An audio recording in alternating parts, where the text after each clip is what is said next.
Top drug personality sa Eastern Visayas, arestado sa bayan ng Palo, Leyte. Dami nitong bit-bit na shabu. 5.47 million pesos na halaga ng shabu ang nakuha rito. Detalye na balita mula kay Jimmy Angay-Angay, RS32, maupay nga agad Jimmy. Arestado ang isang rank number 1 regional priority target listed high value individual sa Eastern Visayas kasamang dalawang hinilalang sangkot sa illegal na droga sa kinasang bypass operation ng Police Regional Office 8 sa Bypass Road, Barangay San Jose, Palo, Leyte. Kinilalang pangunahing suspect si alias Mario 35 anyos at isang barangay official, kasama rin sa naresto sina alias Giza 34 anyos at alias Jos 18 anyos, kapwa residente sa bayan ng Palo, Leyte. Nasamsam sa operasyon ng 7 sachet ng shabu na may halagang 5.47 milyong piso.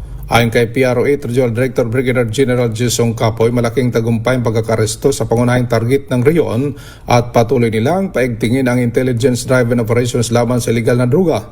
Inikayat din ng PRO8 ang publiko na makipagtulungan sa mga otoridad sa pamamagitan ng pag-uulat mga illegal na aktibidad sa kanilang mga komunidad upang mapanatili ang kapayapaan at kayusan sa Eastern Visayas.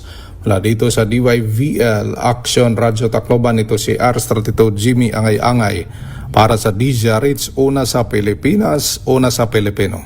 Daghang salamat Jimmy Angay-Angay.